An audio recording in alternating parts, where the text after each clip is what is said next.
My first question for you is about the Top Gear for the Facebook generation, Car Throttle. How did that come about? It came about because I've been messing around online now for a long time. So I started off in my young teens when I was 15, 16. Initially, it was buying and selling wristbands on eBay. So that was how I discovered the world of eBay buying and selling. And then I got scammed on Alibaba, lost a couple of grand, which was myself and my dad's money, my pocket money. And I vowed never to spend money to make money again. It's kind of stupid thing only a 16-year-old would say. So it led me into the world of blogging and online community building and making. And I had a brand called Blogtrepreneur, which I grew when I was at school. It got acquired just before I turned 18. And then at university, I was that kind of stereotypical car nerd watching Top Gear on a Sunday night, collecting car magazines in my wardrobe. And I just thought, hey, why don't I take what I've learned from the world of community building and blogging and apply it to something that I love, which is cars. And that was how Car Throttle was born. That's wild. And you say you had an exit by the time you were 18. What did that look like for you at the time? It wasn't a big exit. I think it was like mid 5 figures, so in like tens of thousands of pounds. But as like a 17-year-old, that was pretty exciting. I was thinking, oh God, I've got some university spending money now. But it was weird because I had grown this brand after I came back home from school every day. No one really knew about it, my parents included. So when it came to signing the docs for the company, I had to even get one of them to witness it as a guardian. Wow. And they looked at this piece of paper and they were like, what is Blogtrepreneur? What is this website? They had no clue what I was doing. So it came as a bit of a shock to even them that their son was prattling around online and for some reason someone had decided to acquire this brand that he'd built. So yeah, it was a strange genesis. So you had this whole hidden world of entrepreneurship in your head. And am I right in thinking that a lot of your friends also didn't know? Yeah. And that was the same, at uni, I think it was in your second year, you started telling people about Car Throttle at this point. That's right. In both times, what was it internally that made you feel like keeping this quiet was, the right and the good thing to do? Yeah, I think it was multiple things. I think the first thing was feeling inherently uncool, that I was this blogger by night and, school kid by day. I think also because I was writing a lot of stuff about my learning journey online, I didn't want anyone to see what I was learning. So it was this idea of having this, I guess, almost secret identity. I think today is normal, especially like Web3, metaverse, crypto. It's normal to have this separate identity. And back then I was just thinking, you know what, I want to have this, my own journey, it wasn't really a pseudonym, but yeah, I was probably the fear of being judged was a big driver as to why I didn't, even at university, I didn't kind of tell my flatmates until one day I did. And I said, I've got a secret to tell you. I've got this website. And my flatmate was like, so what? No, he didn't care. And I think then what I realized that it was just stupid. It was kind of just in my head. And that was when I started to be a lot more public about building in the open. Mm-hmm. So when I was in I think it was first year of Cambridge, I started a blog project on Facebook called Students of Cambridge, which started to get successful. And then we started a Students of Oxford and a Bristol and so on. But at the very start, I just thought, I will forever be the guy behind the scenes. No one will ever know it's me. But my thinking wasn't because in your case, it's not cool to do that.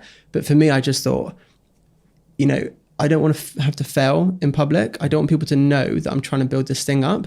That would be embarrassing. That would be hard for me to kind of deal with and justify to people. But then once it picked up and people at, Cambridge specifically started to know what it was, then I was like, okay, actually, why?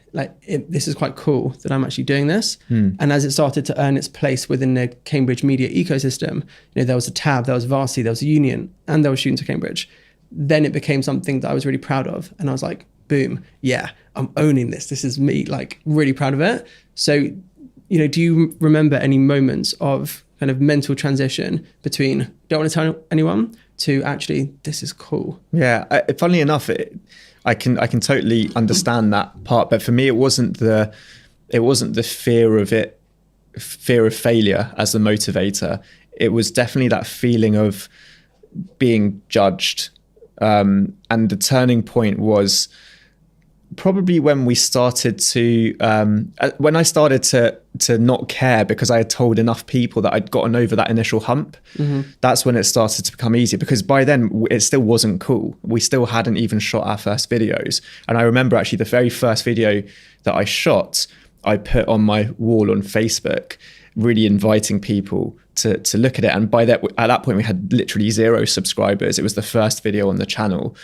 And I really did put myself out there. So I wasn't so concerned with what might happen if it didn't work out at that stage. It was more of a case of, will I be ridiculed? And then once I gotten over that, and then I didn't care, and I just put myself out there. And then that was the start of me absolutely not caring.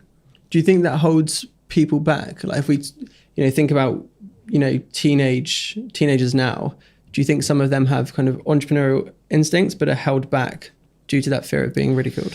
For sure. Yeah. I think there's so much pressure, especially with social, to be seen as the go-getter, to be seen as that person that's got their shit figured out, that I think actually it probably prevents more people from starting today than ever before, because it's very hard to build in secret without anyone knowing what you're up to. Again, like I said, that might be starting to change now with what metaverse, crypto, Web3 allows you to do in terms of identity.